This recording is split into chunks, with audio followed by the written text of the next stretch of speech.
आप सभी BSNL MTNL के कर्मचारियों अधिकारियों को बीबीओ सीएचक्यू की ओर से हार्दिक नमस्कार, हार्दिक प्रणाम। मैं आप लोगों के कुछ लोगों के कमेंट इस प्रकार से पढ़ता हूं कि वो कहते हैं कि आप लोग कुछ करें, ये कुछ नहीं कर रहे हैं तो आप कुछ करें। मैं बताना चाहता हूं, आज तक 2017 के बाद जितने भी पॉजिटिव निर्णय के ऊपर हम लगे, उनमें सकारात्मक कार्य करने का अगर कोई कार्य किया गया है तो बीबीओ के द्वारा ही किया गया है। ये भूलना नहीं चाहिए। जिन लोगों का कार्य बीबीओ के माध्यम से हुआ है, उन लोगों को भूलना नहीं चाहिए। चाहे प्रमोशन की बात हो, चाहे ट्रांसफर पॉलिसी में ट्रांसपेरेंसी करवाने की बात हो, चाहे कर्मचारियों के हित की बात हो, चाहे अधिकारियों के हित की बात हो, क्योंकि हम उतना ही कार्य करवा सकते हैं जितने लोगों का साथ हमारे साथ। बाकी आप सभी इस बात को समझने को तैयार नहीं, इस बात से वाकिफ होने के बाद भी समझने को तैयार नहीं कि हमारे और तुम्हारे साथ जिस प्रकार का ये अहित का कार्य, अहित की पॉलिसियां,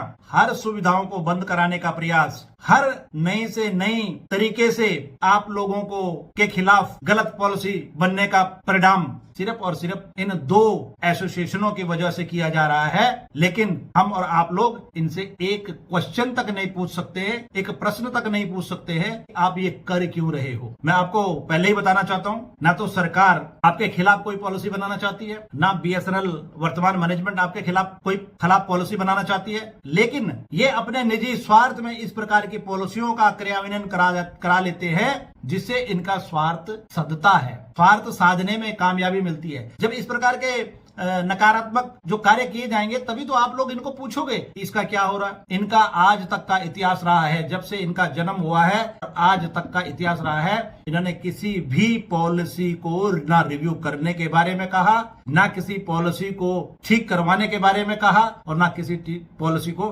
ठीक करवा सके। ये आप लोगों को आकलन कर लेना चाहिए। ये आप लोगों को समझना चाहिए कि हम जहां खड़े हैं वो हमारे हितैषी हैं। चाहे प्रमोशन की बात आई तो बीबीओ लोगों को याद आता है, पीआरसी की बात आई बीबीओ लोगों को याद आता है, कंडीशन कोई रिमूव कराने की बात आई तो बीबीओ याद आता है, पेंशन रिवीजन की बात आई तो बीबीओ। तो जब सब चीज के लिए बीबीओ आपको लोगों को याद आता है तो कम से कम हम आप लोग इतना तो सोच सकते हैं कि बीबीओ को मेजोरिटी नहीं, कम से कम सपोर्टिंग में अगर आप लेकर के भी आते हो तो हम आपके हर बात का जवाब और हर एक उस इशू के लिए उत्तरदायी है, उत्तरदायित्व लेने को तैयार हैं। हम आपके उन इश्यूज को हल करवाने का 100% प्रयास करेंगे, और जब बीबीओ 100% प्रयास करता है तो उसमें 100% कामयाबी हासिल होती है। क्योंकि जो संविधान के तहत जो मेजोरिटी और सपोर्टिंग है, अगर आप सपोर्टिंग का भी दर्जा हमें दिलाते हो तो हम उसमें भी बहुत बड़ा कार्य आप लोगों के हित में करवाने में सफल रहेंगे। इसी के साथ जय हिंद, जय भारत।